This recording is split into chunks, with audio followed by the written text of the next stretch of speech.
Tayo lahat, tayo po ay dadako na po sa Word of God. Buksan po natin ang Bible natin, Book of Acts, chapter 26.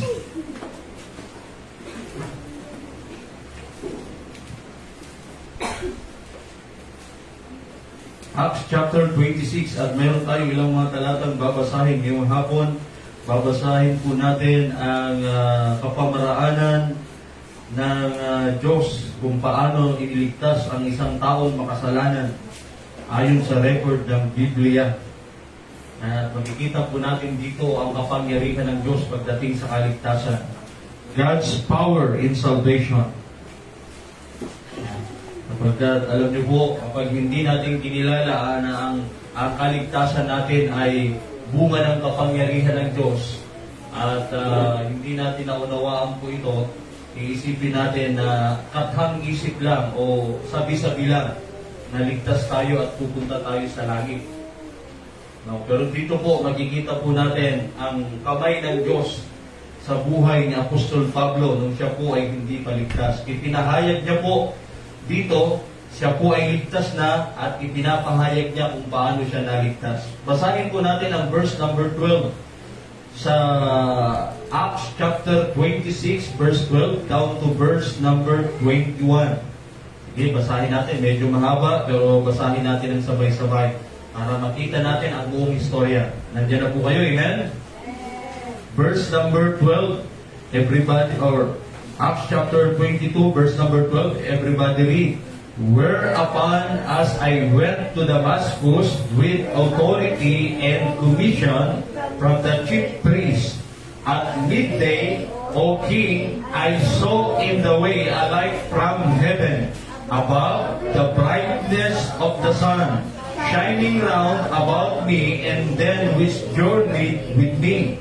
And when we were all fallen to the earth, I heard a voice speaking unto me, and saying in the Hebrew tongue, Saul, Saul, why persecutest thou me?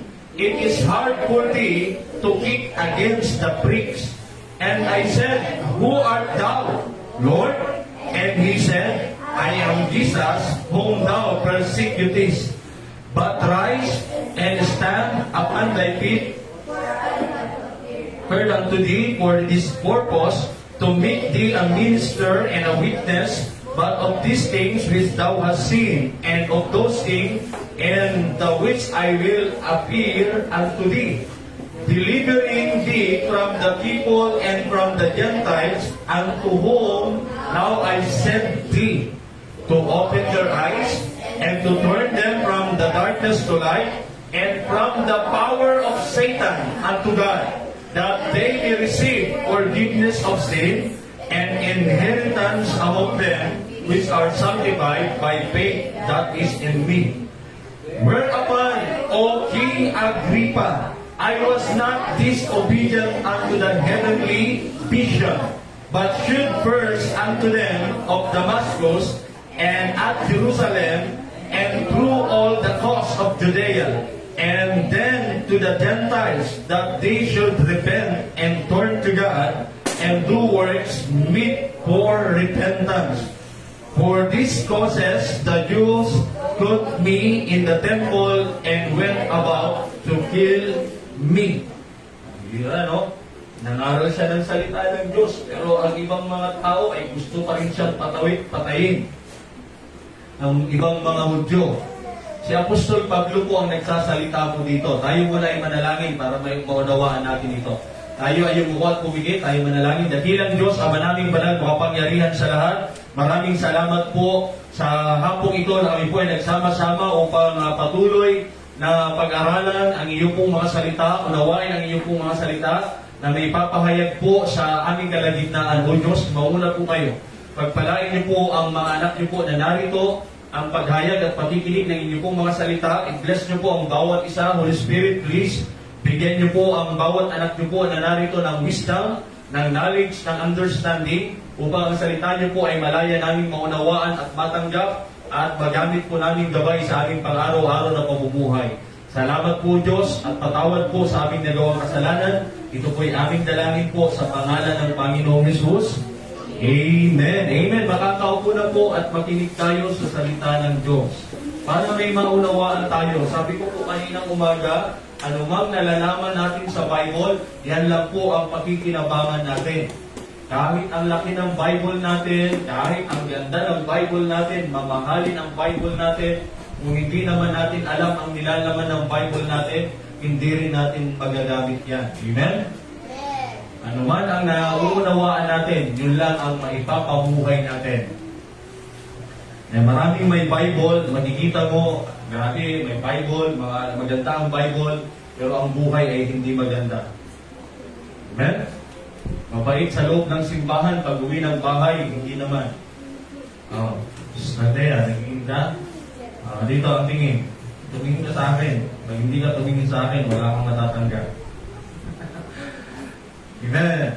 Alright, dito po sa binasa natin, ito po ay pahayag ni Apostol Pablo kung paano kumilos ang Panginoon sa buhay niya. Alam niyo po, itong tagpo na ito ay, siya po ay inuusig na. Sabi ko kanina, nung panahon, naging powerful ang Roman Empire. Ang gobyerno ng Roma ay naging makapangyarihan.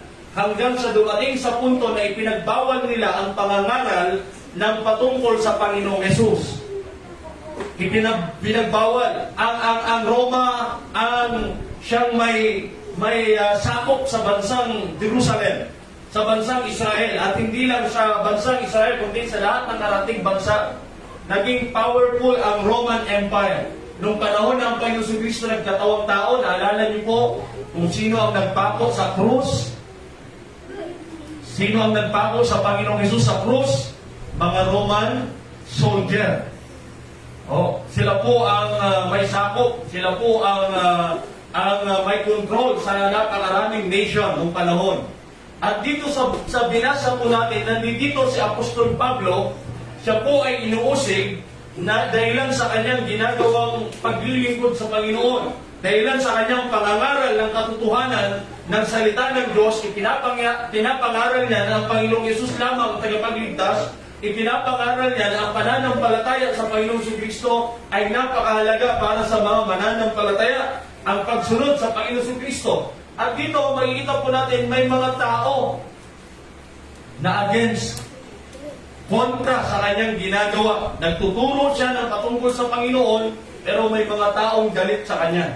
May mga taong nabibless sa kanya, at sa kabilang banda, may mga tao namang nagagalit sa kanya at gusto siyang patayin. Yan po ang sabi niya dito, verse 21.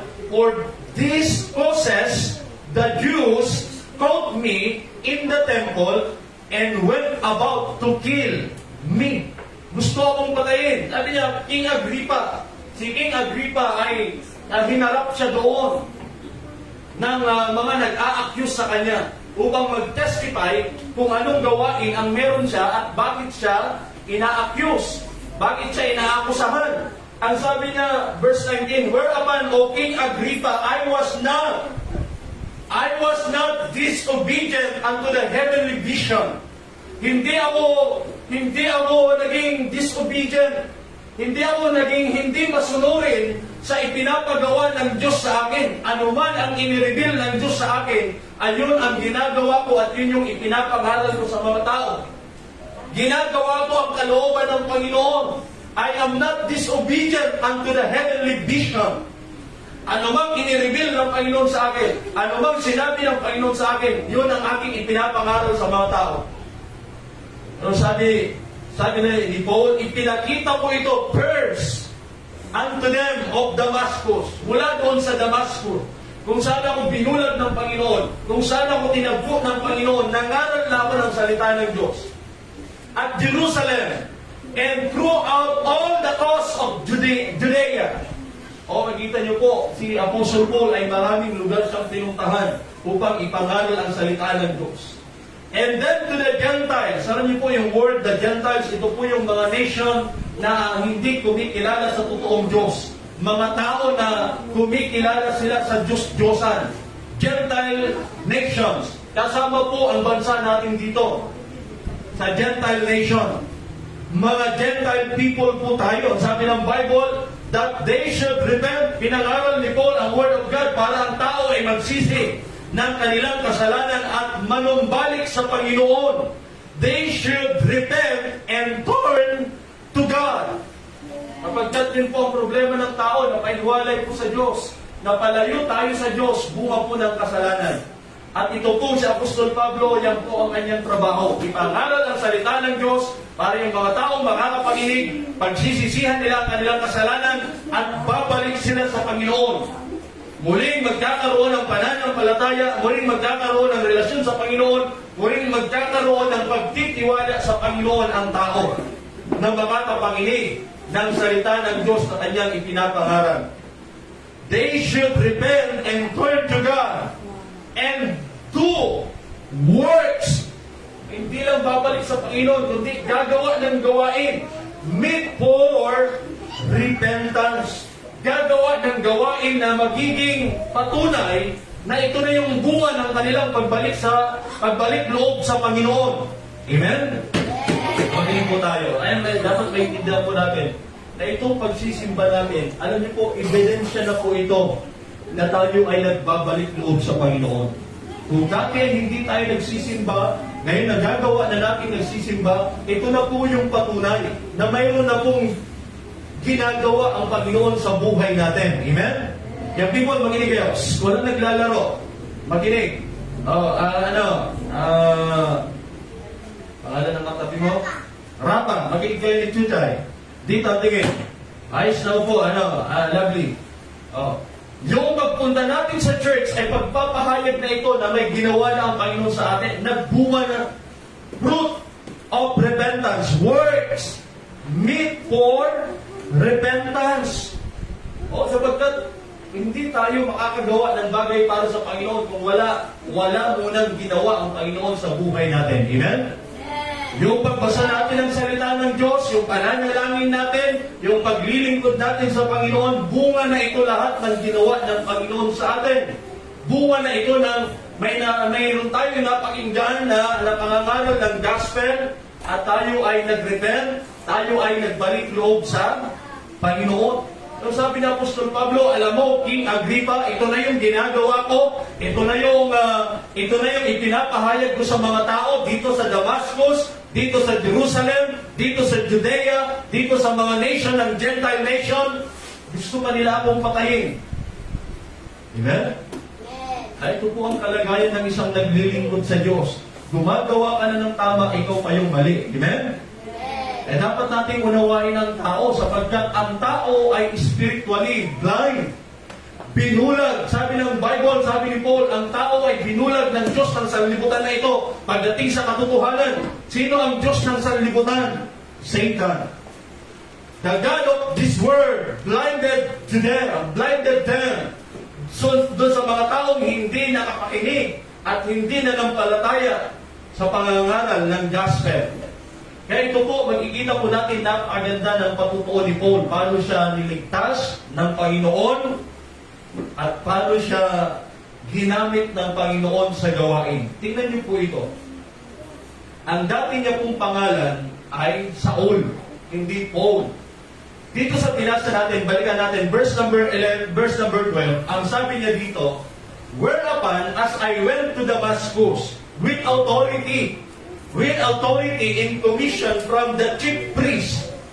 Ang sabi niya, nung ako'y patungo ng Damascus, at ako'y naglalakbay, dala-dala ko yung authority, dala-dala ko yung power, yung karapatan na galing sa mga chief priest, mga pare, mga kinikilalang tao sa Jerusalem, na ito pong mga pare na ito ay against po ito sa Christianity.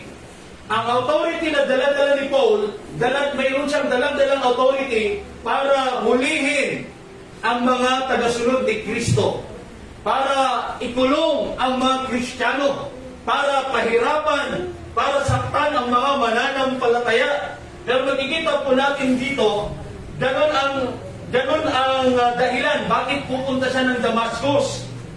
Para hanapin niya yung mga Baptist, hanapin niya yung mga Kristiyano, para hulihin at idalhin sa Jerusalem, ikulong, parusahan, at gawin ang parusa na nararapat para sa kanila.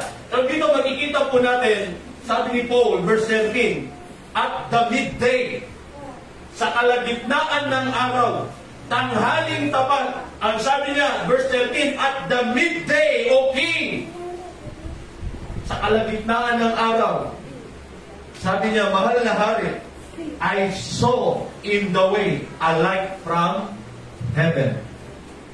Nakakita ako ng liwanag na galing sa langit, above the brightness of the sun. Ang liwanag na nakita ko ay galing pa sa itaas ng araw. Hindi siya galing sa araw. Above the brightness of the sun. O, ang bira, no? Tayo, pag tumingin tayo sa langit, lalo na kung tanghaling tapat, masisilaw na tayo ng liwanag ng araw. Ito ngayon, si Apostol Pablo, sabi niya, nakakita siya ng grabing liwanag na galing pa sa itaas ng araw. Hindi galing sa araw. At ang sabi niya, shining round about me. Lumiwanag sa akin. Ang liwanag na ito na galing pa sa ibabaw ng araw. And to them which journey with me. Hindi lang sa akin at maging sa aking mga kasamahan. Sa madaling sabi ng Bible, sila po ay nasilaw sa liwanag, na grabing liwanag, at sila po ay bumagsak sa lupa. Verse 14, ang sabi ng Bible, and when we were all fallen to the earth, lahat sila po ay bumagsak sa lupa. Si Saul at ang kanyang mga kasamahan, na ang pakay nila ay hanapin ang mga Kristiyano, hulihin at ikulong. Silang lahat ay tinagpo ng Panginoon sa way of Damascus. At ang sabi ng Bible, hindi lang ang Panginoon nagpakita ng grabing liwanag sa kanila, kundi nagsalita pa ang Panginoon para sa kanila. Primarily para kay Apostol Pablo. Alam niyo po, ang record ng Bible, nung nagsalita dito ang Panginoon, yung mga kasamahan ni Apostol Pablo na bumagsak sa lupa, narinig nila ang tinig ng Panginoon, pero hindi nila naintindihan. Okay. Narinig nila ang tinig ng Diyos, pero hindi nila naunawaan. Pero sabi ni Paul, I heard a voice speaking unto me. Mayroong tinig na nanggaling sa langit na nagsalita para sa akin. At ang sabi niya, in Hebrew tongue, Saul. Tinatawag niya si Paul. Si Saul. Saul, why persecutest thou me? Bakit mo ako inuusig? Yan po ang tanong ng tinig na nanggagaling sa langit. O, hindi alam ni Saul kung sino ito. Bakit mo ako inuusig? It is hard for thee to kick against the pricks. Mahirap ito para sa iyo, Saul, na sumipa ka. Ikaw ay sumisipa sa isang matulis na bagay. Ikaw din naman ang masasaktan. Amen? Subukan nyo. Hanap kayo ng matulis at sipain nyo. Sino ang masusugatan? Sabi ng Panginoon, Saul, sumisipa ka sa isang bagay na matulis. Mahirap ito para sa iyo. It is hard for thee. Masasaktan ka lang. Verse 15, ang sabi ng Bible, and I said, sumagot si Saul, who art thou? Sino ka? Sino ka? At nagtanong siya, Lord, Panginoon, ikaw ba yan? Lord!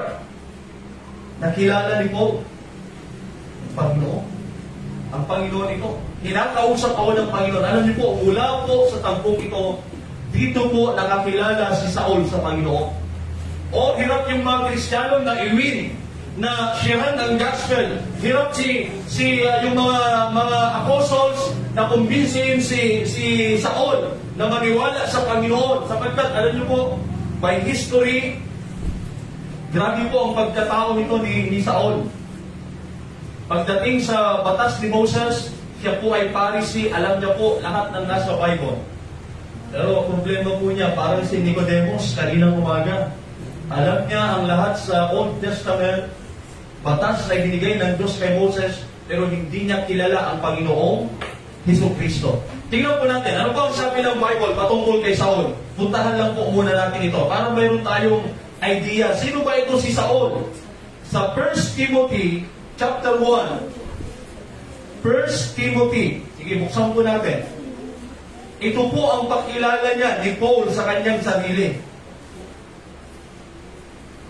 Sa 1 Timothy chapter 1, verse 11 hanggang verse number 14. Sa una ay nagpapasalamat siya dito. Ang sabi niya, verse 11, nandiyan na po kayo, 1 Timothy chapter 1, verse number 11. Ang sabi ni Paul, according to the glorious gospel of the blessed God. Binabanggit niya na ang glorious gospel, ang napakagandang ibanghelyo ng Diyos, ng pinagpalang Diyos, which was committed to my trust, na ipinagkatiwala sa Kanya.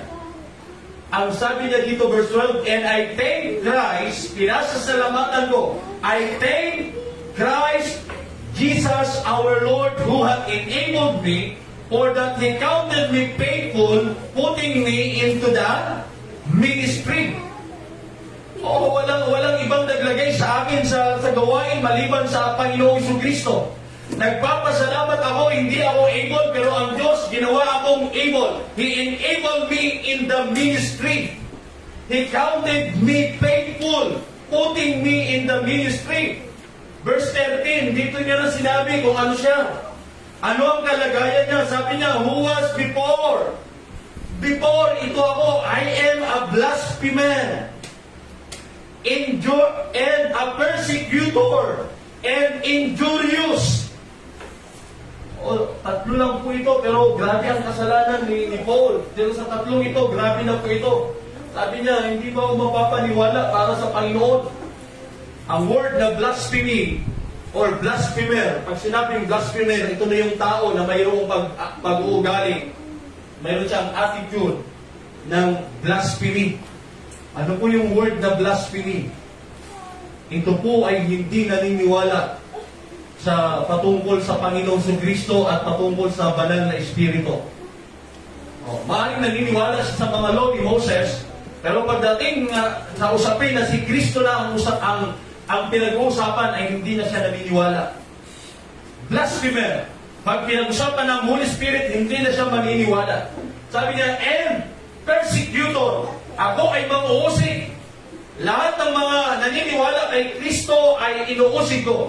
And injurious. Ako ay mapanganib. Ako ay nananakit. Ako ay pumapatay ng tao. But, sabi niya, I obtained mercy because I did it ignorantly, in unbelief. Pero salamat na nakatanggap ako ng habag. Naawa ang Diyos sa akin. Because doon sa mga ginagawa ko yun ignorantly. Ignorante ako sa ginagawa ko. Bumayon ang hindi ko paniniwala sa Panginoong Jesucristo. Verse number 14, and the grace of our Lord. Itinataas niya ang Panginoon. Ang biyaya ng ating Panginoon was exceeding abundant. Umaapaw, sumasagana ang biyaya ng Diyos. With faith, love, which is in Christ Jesus. Nung tinagpo siya ng Panginoon, doon po sa way of Damascus, doon niya nakita na grabe pala ang biyaya ng Diyos. Na kahit anong grabing kasalanan ang nagawa ng tao ay kaya niya tayong patawarin. Amen?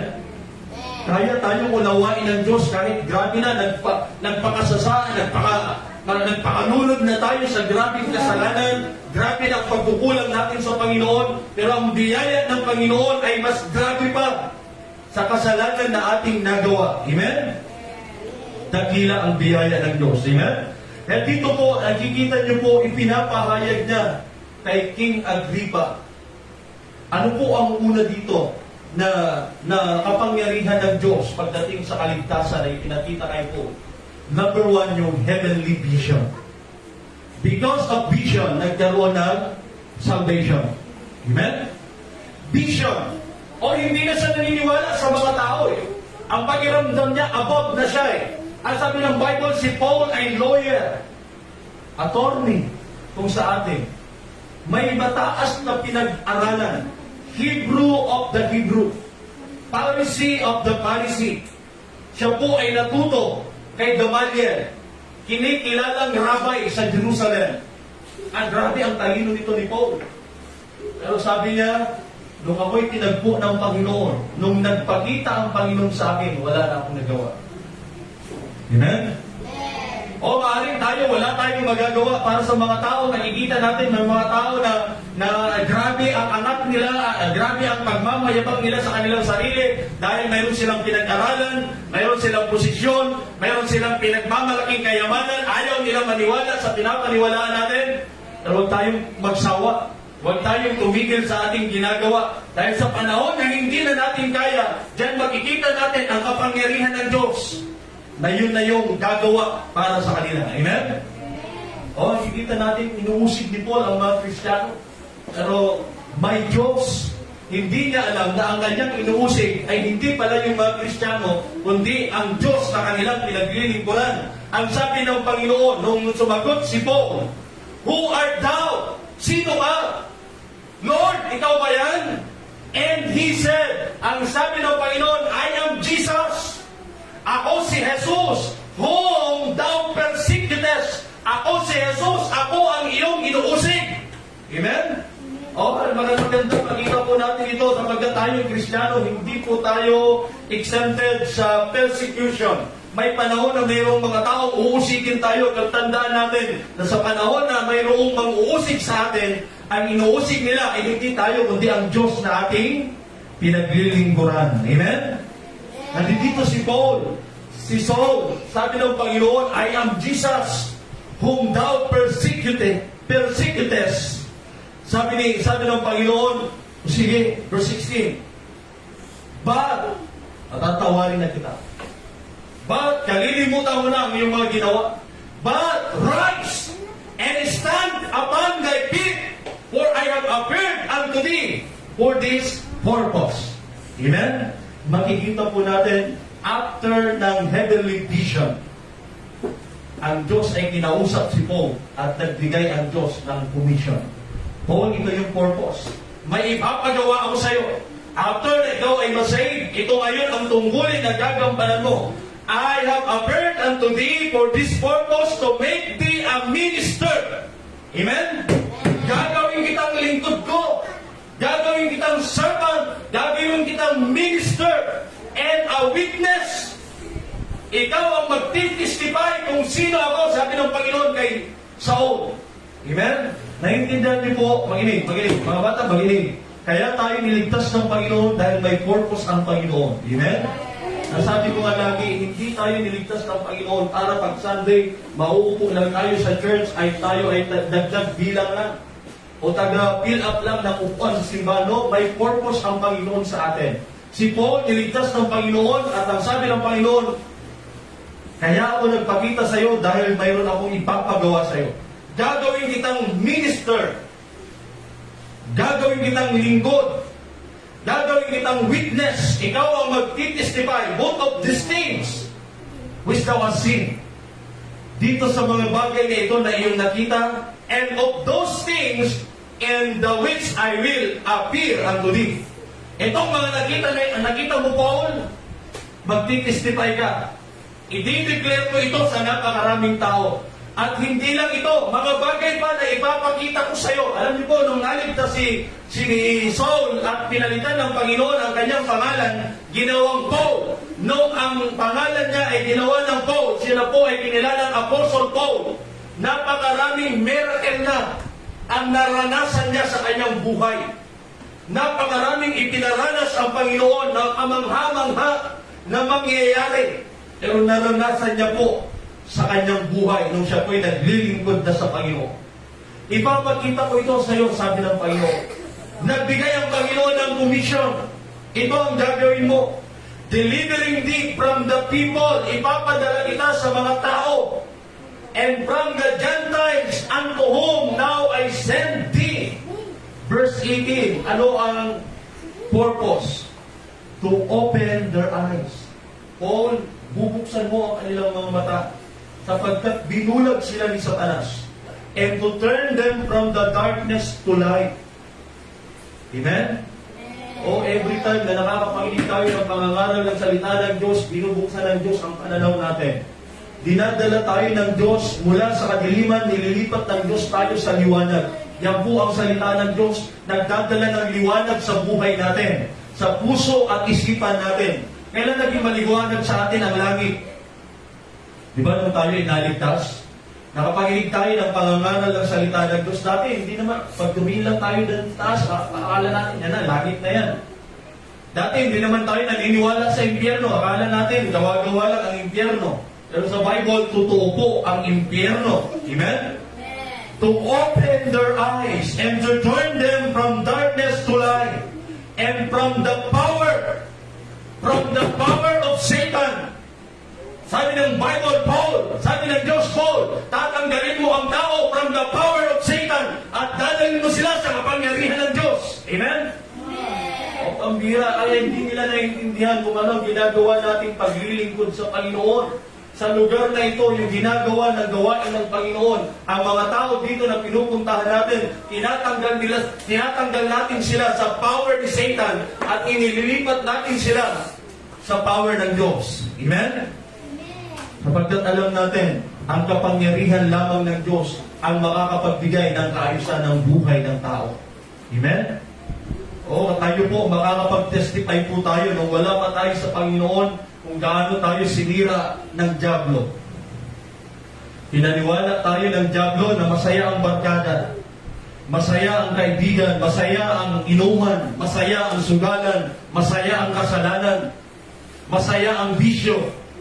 O ilang mga tatay ngayon na hanggang ngayon nananatili sa kapangyarihan ni Satanas at lubok sila sa bisyo ng sanlibutan. Napapabayaan ang responsibility sa pamilya dahil inuuna ang barkada, inuuna ang alak, inuuna ang sugal, ang sigarilyo, lahat ng kasalanan. Tingnan niyo po, sino ang nagsasuffer? Sino ang naghihirap? Pamilya. Ang sarap-sarap ng inuman, at ang saya-saya sa kainuman. Pag-uwi ng bahay, ang kaaway ang kanyang asawa. Ang kaaway ang kanyang mga anak. Bakit? Nananatili sa power ni Satan. Kaya ito po ang kahalagahan ng ginagawa ng ating simbahan. Ipinapangaral natin ang salita ng Diyos to open their eyes. Itong mga batang ito, mga batang makinig kayo, kaya kayo dinadala dito para mabuksan ang inyong paningin. Nakita niyo yung kasalanan na walang taong nagtatagumpay, walang taong gumaganda ang buhay, walang taong nagkakaroon ng magandang kinabukasan sa kasalanan. Amen? Yung mga kabataan ngayon na grabe na, nasa murang edad, grabe na humit-hit ng sigarilyo. Pinaganda pa nila eh. Ginawa pa nilang vape para hindi halata na sigarilyo, nananinigarilyo sila. Pero sigarilyo pa rin yun. Susunugin pa rin ang baga. Amen? Alak, sisirain pa rin ang katawan. Walang nagbisyo na lumusok at lumakas. Amen? Tayong mga Kristiyano, tayo lang ang nakakakita niyan. Ang sabi ng Bible, hindi lang tayo binubuksan ng paningin, kundi sabi ng Bible, inaalis tayo sa kadiliman, sa darkness. Darkness nagre-represent ng kasalanan. Anumang uri ng kasalanan, yan po ay kadiliman. At tinadala tayo sa liwanag. Sa pamumuhay na malaya sa kasalanan. Amen? At mula sa power ni Satan, tinatanggal tayo at nililipat tayo sa power of God. At ang sabi ng Diyos kay Paul, that they may receive forgiveness. Kapag sila'y nakakilala sa akin, sabi ng Panginoon Kristo, makakatanggap sila ng kapatawaran ng kanilang mga kasalanan, forgiveness of sins, and inheritance among them. Mayroon pang mamanahin. Hindi lang patatawarin, pamamanahan pa ng Panginoon. Inheritance among them that which are sanctified by faith that is in me. Nung pinapahayag niya na ito kay King Agrippa, ito yung ginagawa ko. Ewan ko ba kung bakit itong mga tao na ito ay ako'y inuusig. Ewan ko ba kung bakit ako'y dinadala pa sa iyong harapan. Na para bang ang grabe ng ginawa kong kasalanan. Nagkaroon ng commission si Paul. Pero matapang po siya. Sa harapan ng hari, nagpahayag siya kung paano siya niligtas ng Panginoon at kinumission, inutusan ng Panginoon, ginawang lingkod ng Panginoon.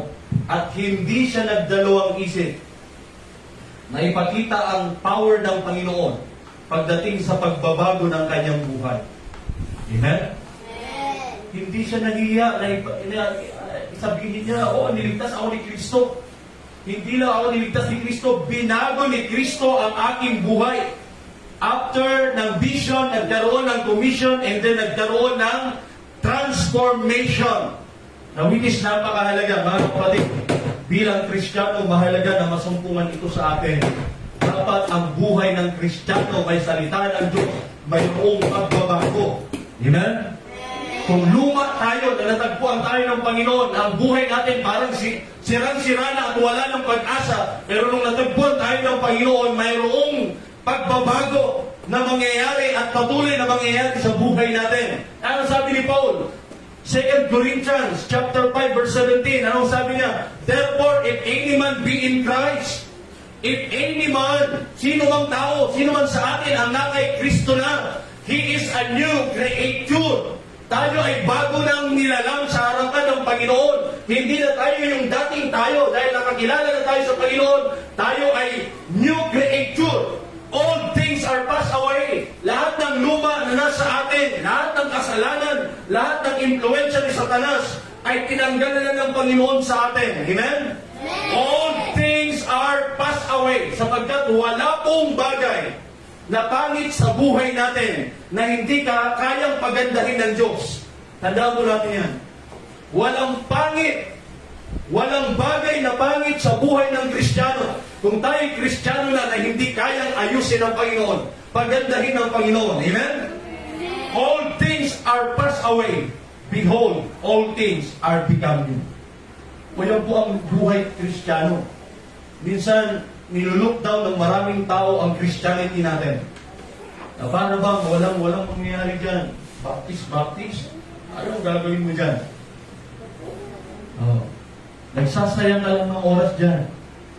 Amen. Praise the Lord. Hallelujah. Ang akala nila pare-parehas ang ginagawa natin ay kagaya lang ang ginagawa ng iba dyan. Na pag nasa loob ng simbahan, nagsasayawan. Nagtatagunan. Tumalon tayo para sa Panginoon. Pumalakpak tayo para sa Panginoon. Sumayaw tayo, umimbok tayo para sa Panginoon. Yan ang ginagawa ng iba. Pero tayo, hindi po. Dito sa simbahan natin, inuunawa natin ang Bible. Amen? We are after po sa Bible education. Gusto natin lahat tayo mula sa pinakabata hanggang sa pinaka-nakakatanda sa atin ay na-educate tayo ng Word of God. Amen?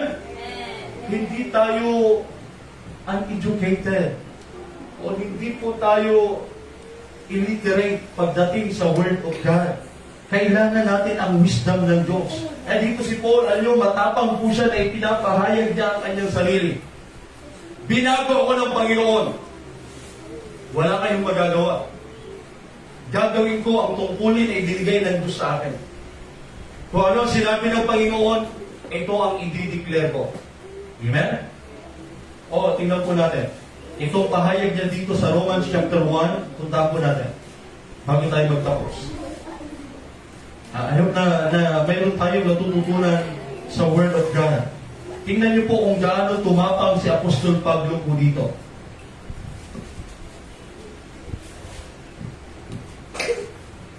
Romans chapter 8, verse number 16.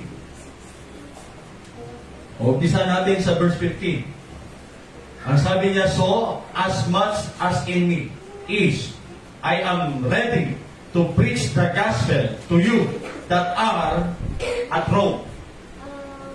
Amen? That are at Rome also.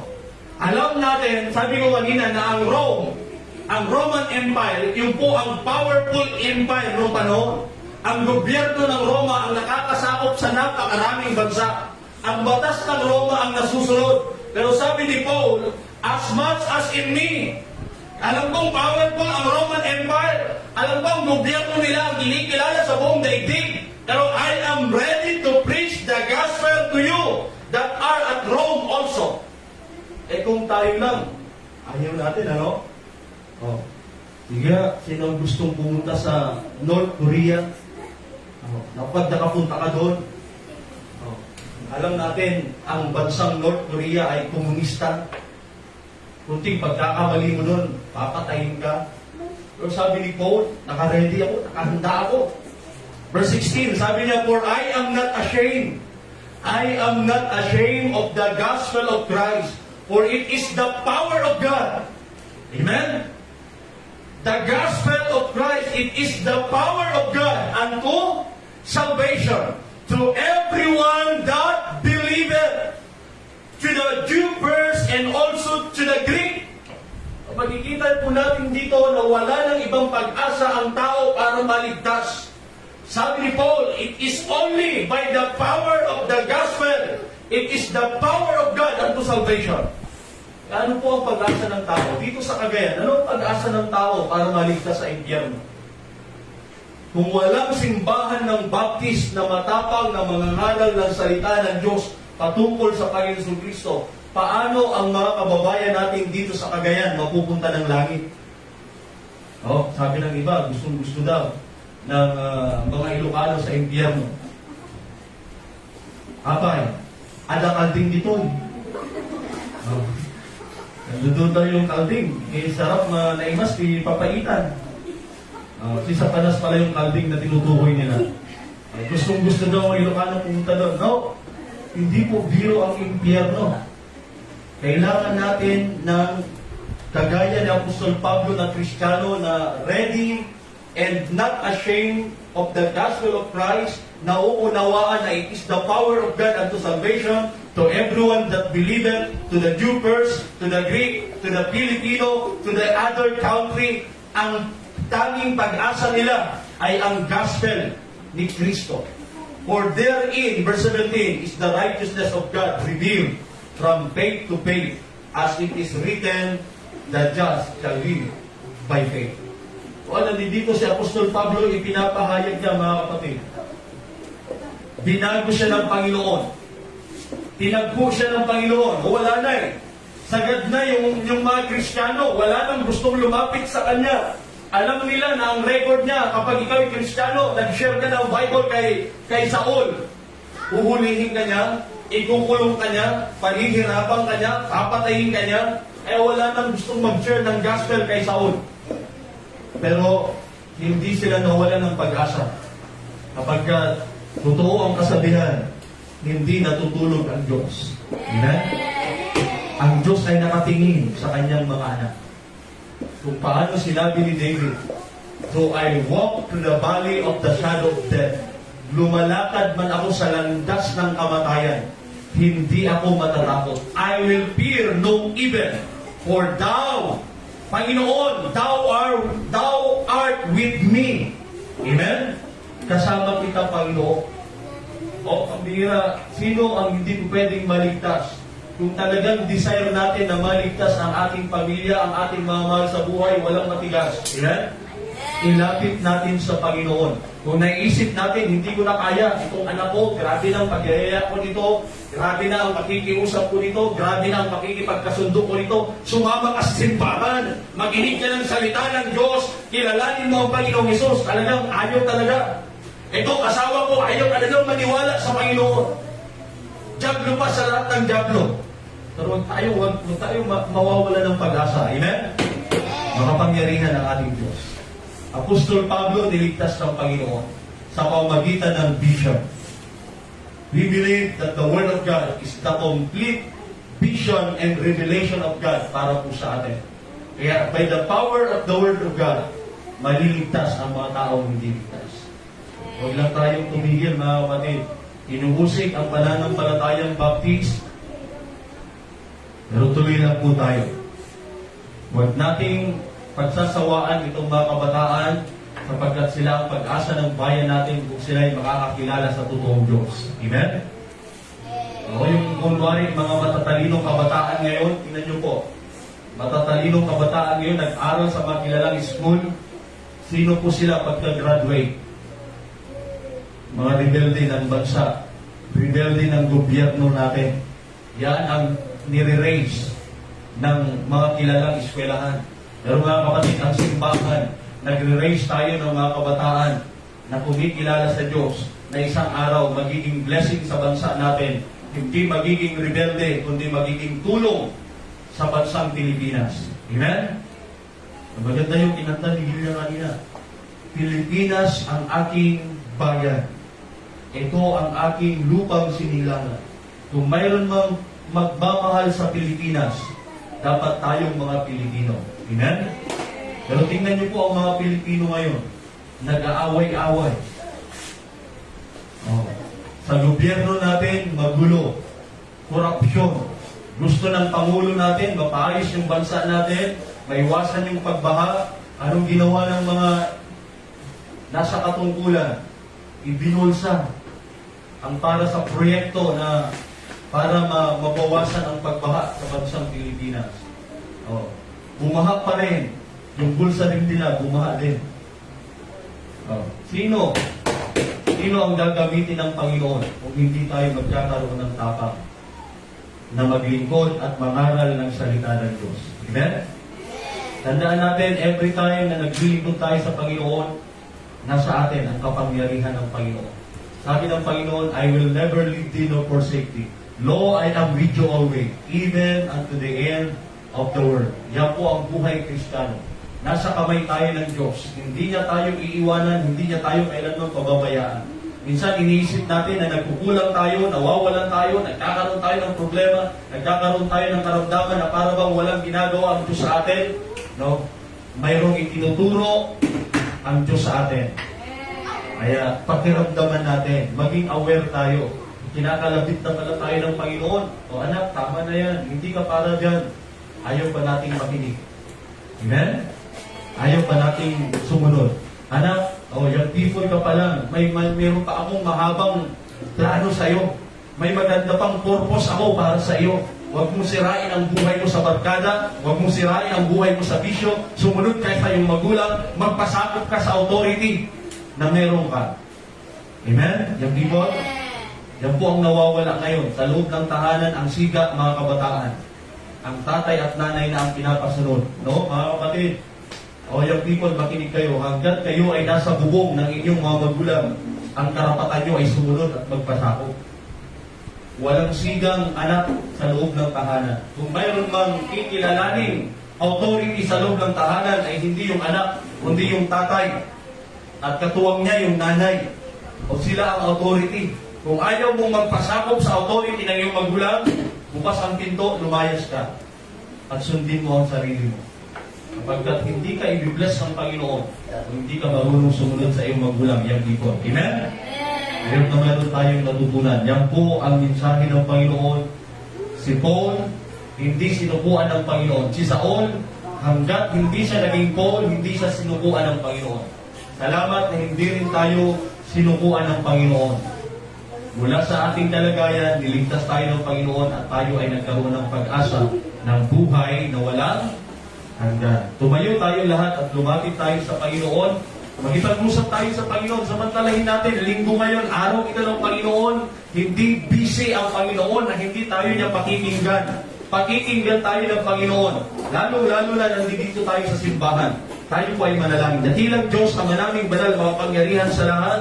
Panginoon, maraming salamat po sa iyong mga salita na ipahayag po sa amin. Pagpalain niyo po ito sa puso at isipan po namin kung paano niyo po binago ang buhay ni Paul mula sa pagiging Saul. Binago niyo po ang kanyang buhay, Panginoon. Kami po ay naniniwala na kaya niyo rin po itong gawin sa buhay po namin. Hindi pa po huli ang lahat. Hindi pa po nagtatapos ang pag-asa po namin kapagkat nariyan po kayo, Panginoon. Kaya niyo po na magkaloob ng pagbabago sa buhay ng bawat anak niyo po, Panginoon. Kami po ay lalapit sa inyo, Panginoon. Kausapin niyo po ang bawat isa po sa amin. Tayo po ay lumapit, lumuhod at magipag-usap tayo sa Panginoon. Sige po, kausapin natin ang Panginoon habang may pagkakataon tayo.